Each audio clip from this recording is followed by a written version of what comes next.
गुरुदेव भगवान, इस शरीर से काम वासना खत्म हो गई है। पति को काम वासना बहुत है, क्या करूं, मार्गदर्शन करें। पति के अनुकूल चलना चाहिए। कुछ दिन बाद देख लेना, ये जो लोग कहते हैं ना कि अरे बाबा लोग सब कहते हैं, देख लेना तुम्हारे पुरखा पानी पा जाएंगे। तुम तो हमारी आत्मा हो, इसलिए हम तुम्हें प्यार से समझाते हैं। जैसे हम कहते हैं तुम ब्रह्मचर्य रहो, हस्त मैथुन मत करो, गंदे आचरण मत करो, व्यभिचार मत करो। ये ब्याह की जो एक प्रक्रिया है आपको एक सीमित बांधने के लिए है कि आप भ्रष्ट आचरण न करें।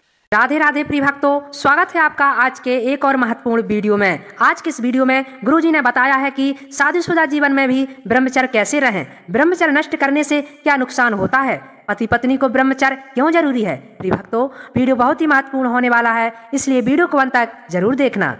ये साधक जो अपनी दिनचर्या ठीक नहीं रखते, ये उनके जीवन के लिए बहुत हानिकारक विषय है। हमारे लिए जितना नाम जप आवश्यक है, उतना ही प्राणायाम आवश्यक है, उतना ही व्यायाम आवश्यक है, उतना ही टहलना आवश्यक है, उतना ही सोना आवश्यक है, उतना ही सात्विक आहार आवश्यक है। ये बिल्कुल ध्यान रखें। तेरे दिन देखते हैं ना, ये बीमारी वो बीमारी, ये परेशानी वो परेशानी। तो सबसे पहली बात है, हम जब कहते हैं तो कोई समझ नहीं रहा, ब्रह्मचर्य की रक्षा की जाए।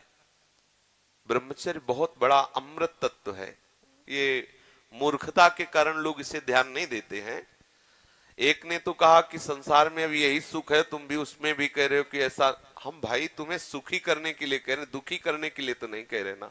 हम तुम्हारे दुश्मन नहीं है, तुम्हारे मित्र हैं। तुम्हारा मन तुम्हें गलत रास्ता दे सकता है, लेकिन हम तुम्हें गलत रास्ता नहीं दे रहे। तुम सदगृहस्थ हो तो संयम से चलो।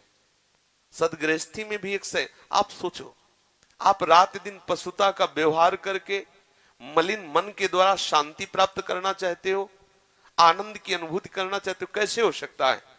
आप जब बीमार हो, आज नहीं आज तुम्हारी यौवन अवस्था तुम्हें समझ में नहीं आ रहा, लेकिन ये तुम्हारी आदत तुमको कल कहां पहुंचा देगी तुम्हें पता नहीं।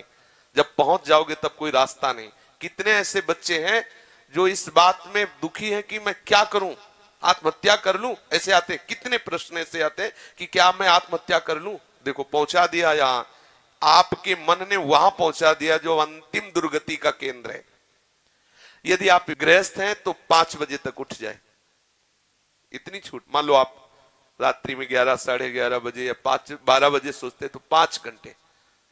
अगर आप दिन में नहीं सोते तो 6 बजे तक उठे। सूर्य उदय हो रहा हो, आप सो रहे हैं, चाहे गृहस्थ हो चाहे विरक्त हो, आप बिल्कुल नष्ट हो जाएंगे। आपकी आयु नष्ट होगी, आपकी बुद्धि भ्रष्ट होगी, आप ब्रह्मचर्य रह नहीं सकते। कह देते ब्रह्मचर्य की क्या जरूरत, क्या आप सच्ची मानिए। आप 2 महीने ब्रह्मचर्य, अगर गृहस्थ है 2 महीने ब्रह्मचर्य रहिए, 2 महीने केवल, और फिर आप देखिए आपको कैसा लगता है। और उस ब्रह्मचर्य से युक्त होकर फिर संतान उत्पन्न क्रिया की, आप देखिए वो संतान कैसी तेजस्वी होगी। आप उसको समझिए।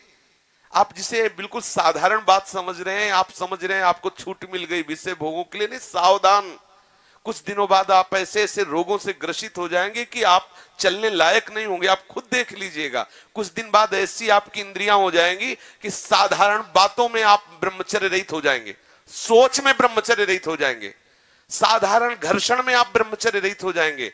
ऐसी स्थितियां आती हैं जिनमें मतलब कितनी दुर्दशा हो जाए, चाहे वो स्त्री शरीर हो चाहे पुरुष शरीर। ऐसा नहीं कि केवल ब्रह्मचर्य पुरुष शरीर के लिए, दोनों के लिए ब्रह्मचर्य है। अगर आप गलतियों से युक्त हो जाएंगे तो स्त्रियों में ऐसे रोग हो जाते हैं जिनके कारण उनको चलना फिरना मुश्किल हो जाता है, उनके शरीर की पूरी स्थिति बिगड़ जाती है। ब्रह्मचर्य दोनों के लिए आवश्यक है। कुछ लोग प्रश्न करते हैं कि गृहस्थ आश्रम में ब्रह्मचर्य का अस्तित्व नहीं। आप देख लो, अगर साल 2 साल में आंखों में कम ना दिखाई देने लगे तो बताना। अगर घुटने दर्द करें, कमर दर्द करे, चलने पर आपको चक्कर आने लगे, देखना, खुद देखना। एक शरीर है, उसकी एक नियत क्षमता है, आप उसके अनुसार गृहस्थ का मतलब ऐसा थोड़ी कि तुम्हारे लाइसेंस मिल गया भोगों का कि तुम मनमानी गंदे आचरण करो और तुम स्वस्थ। शरीर है तुम्हारा, कोई सोने चांदी का थोड़ी बना है। सोने चांदी का भी घिसोगे तो पतला जाएगा, वहां नष्ट हो जाएगा। भाई किसी भी चीज को इसका एक संयम है।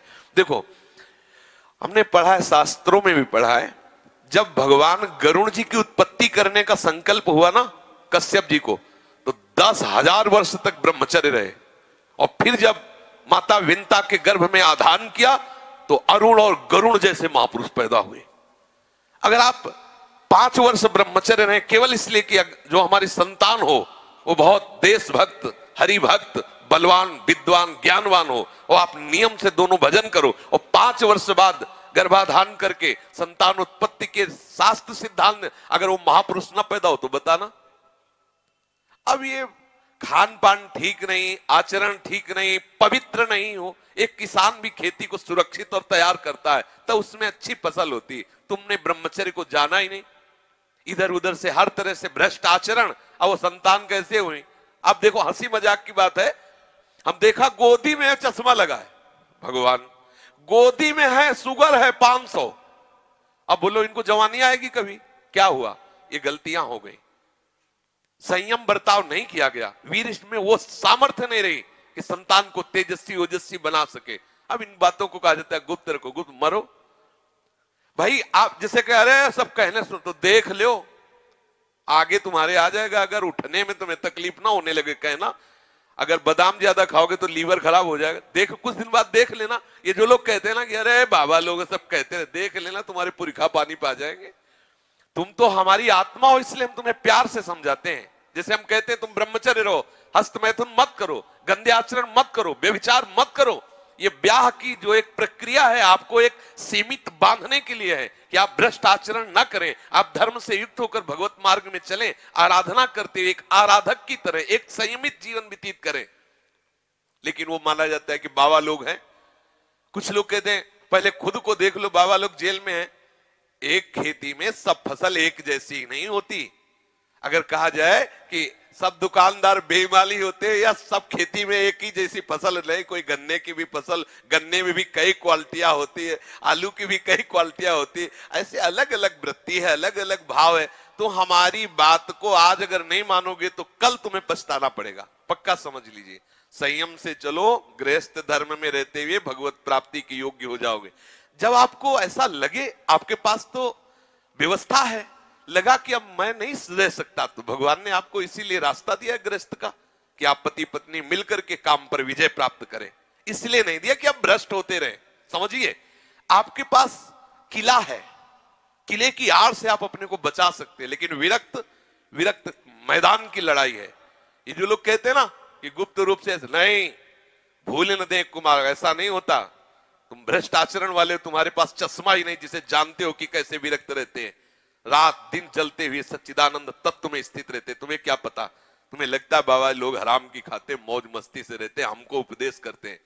अगर हमारी तरह तुम बैठ जाओगे ना, जैसे हम तुम्हें कह दें कि ऐसे रहो, तुम्हारे होश उड़ जाएंगे। ऐसे तुम खिलवाड़ समझते हो क्या? मनीराम को पकड़ के ठीक प्रभु के चरणारविंद में लगाए रहना, तुम इसे खेल समझते हो क्या?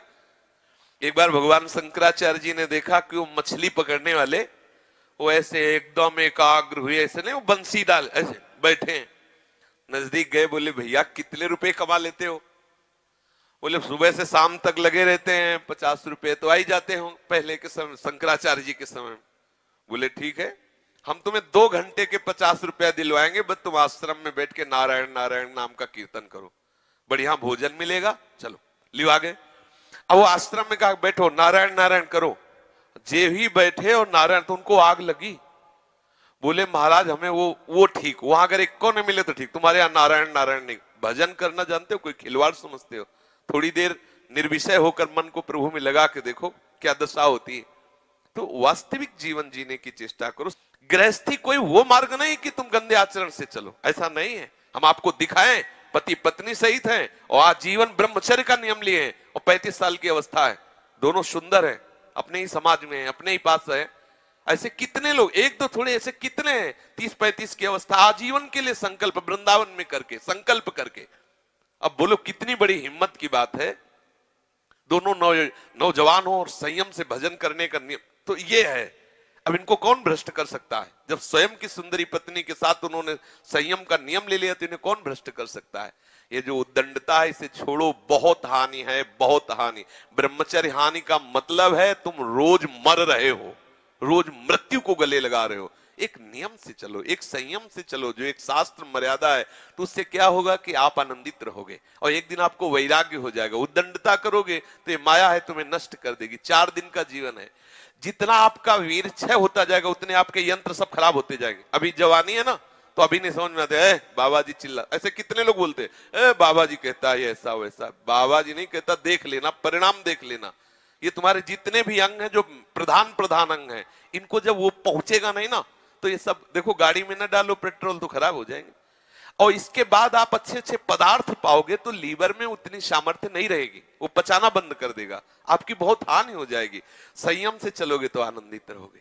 संयम एक बहुत बड़ा पावर है। सोचो कितना आनंद है उसके रोकने में, जिसके निकालने में आप आनंद समझते हो। ये शास्त्र जो अनुभवी महापुरुषों ने किया है, लिखा है, तो उसको हमें अनुभव करने की जरूरत नहीं, अपने गुरुजनों की बात मान लेते हैं। 25 साल ब्रह्मचर्य, 25 साल गृहस्थ, 25 साल वानप्रस्थ, 25 साल सन्यास, टोटल 100। 50 साल तक गृहस्थ में रहो, 50 के बाद उम्र इशारा करने लगती है। देखो ना, 50 के बाद 51 जाओ वन, 52 जाओ वन, पर कोई नहीं जाता वन वन। बाल बाल पकते हैं, मेहंदी लगा लेती हैं हमारी माताएं। नहीं महाराज, हम बुढ़े थोड़ी हैं, हमें आंटी ना कहो ना, अभी तो तुम छोटी सी दूध पीती हो अपनी माँ का। हाँ,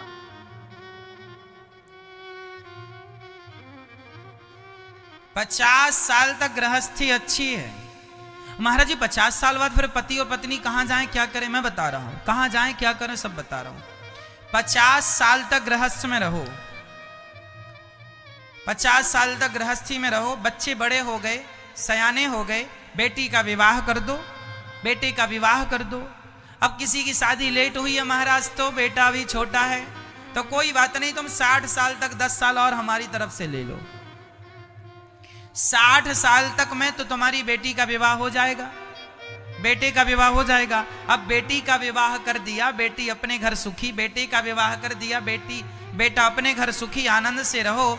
अब तुम दोनों बुढ़ा बुढ़ी रहो साथ में ही, लेकिन अब भोगी बनकर नहीं, योगी बन के रहो। भगवान के भजन करो, चिंतन करो भगवान का, और बेटा बेटी नाती पोते से मन हटाओ। अब बुढ़ापे में भी तुम भोग भोगोगी तो ये तुम्हारी मूर्खता नहीं तो क्या है।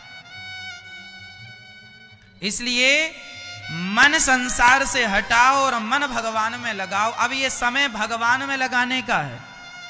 गई बहुत थोड़ी रही नारायण अवचेत, काल चिरैया चुग रही निस दिन आयु खेत। अब तुम्हारी उम्र इशारा कर रही है भजन की तरफ, भगवान की तरफ जाओ। बहुत तो भोग लिया, और भोग कितने भी भोग लो, किसी का पेट भरा हो तो नाम बता दो मुझे, ये तुम्हारा भर जाएगा। ये इंद्रियां, ये इच्छाएं, ये विषय वासनाएं तुम्हें ठग रही हैं, लूट रही हैं। सारी जिंदगी तुमने बर्बाद कर दी भोगों में। मिला क्या? जरा सा सुख मिलना था, उस जरा से सुख के लिए सारा दुख मोल लेते रहे, लेते रहे, लेते रहे। क्या बताएं कितनी दुर्गति होती है मनुष्य की। भजन करता नहीं है, जरूरत से ज्यादा भोग लोगे, समय के पहले बुढ़े हो जाओगे, समय के पहले मर जाओगे। प्रिय सखी, गुरुदेव भगवान के चरणों में कोटि कोटि नमन। गुरुदेव भगवान, इस शरीर से काम वासना खत्म हो गई है, पति को काम वासना बहुत है, क्या करूं, मार्गदर्शन करें। पति के अनुकूल चलना चाहिए। जब दो पाणी ग्रहण करते हैं पति और पत्नी, तो एक दूसरे को सहयोग करके मित्र भाव से चलाना चाहिए। हमें अपनी रुचि दूसरे पर नहीं थोपनी चाहिए, बात ध्यान रखना चाहिए। हम दोनों एक मार्ग के साथी हैं, तो हमको चाहिए कि हमें अपनी रुचि उसके अनुकूल करनी चाहिए, उसको चाहिए कि हम अपनी रुचि को एक दूसरे के अनुकूल कर ले। अगर आपकी रुचि नहीं है तो पति को मनाइए और अपनी रुचि में उसको अनुकूल कीजिए। अगर वो अनुकूल नहीं होता तो आप कोशिश कीजिए कि आपके वृत्ति के कारण कहीं वो व्यभिचार में ना उतर जाए, गंदे मार्ग में न जाए। उसका साथ दो, आप उसके साथी हो। आपका ब्रह्मचर्य उतना मान नहीं होगा जितना पति की आराधना मान होगी। पति को एक मित्र है, मान लो हम कह रहे हो वो पति परमेश्वर होता है, ऐसा मत मानिए। तो एक मित्र है, हम दोनों मिलकर के संसार मार्ग में चलना, तो हमारी रुचि ही पूरी थोड़ी होती है, दोनों की रुचि मिलनी चाहिए। अगर दोनों रुचि, दोनों ब्रह्मचारी रहो, अगर एक की रुचि नहीं तो दूसरे को सपोर्ट करना चाहिए कि कहीं वो लड़खड़ा के गिर न जाए, उसका मार्ग न भ्रष्ट हो जाए। हम ये देखते हैं कि 4 दिन बाद पति पत्नी ऐसे तलाक, ये क्या है क्या? सिर्फ अपनी रुचि का पोषण नहीं होना चाहिए। अगर हम दो मिलते हैं, दोनों मित्र बनते हैं, तो एक दूसरे की रुचि का आदर करें, एक दूसरे की रुचि का सहयोग करें, तभी तो जीवन यात्रा चलेगी। नहीं तो कब ऐसे नहीं चलेगा। आप ब्रह्मचारी बन के बैठो और वो व्यभिचार में प्रवृत्त हो जाए तो आपने पाणी ग्रहण किया था, ये आपकी मित्रता नहीं सही रही। हाँ, वो बहुत ही व्यभिचारी है, अन्य तो फिर अपने को अलग कर लेना चाहिए। अगर वो एक पत्नी व्रत है तो हमें उसका सहयोग करना चाहिए, उसमें ब्रह्मचर्य की तरफ वृत्ति न रखकर अपने पति की अनुकूलता की तरफ वृत्ति रखनी चाहिए। हाँ तो प्रिय भक्तों, अब आप जान ही गए होंगे कि ब्रह्मचारी मनुष्य हर परिस्थिति में भी स्थिर रहकर उसका सामना कर सकता है। ब्रह्मचर्य के पालन करने से शारीरिक क्षमता, मानसिक बल, बौद्धिक क्षमता और दृढ़ता बढ़ती है। प्रिय भक्तों, आपको यह वीडियो कैसा लगा कमेंट बॉक्स में अपनी राय जरूर देना, और वीडियो पसंद आया हो तो कृपया वीडियो को लाइक एवं चैनल को सब्सक्राइब जरूर कर लेना।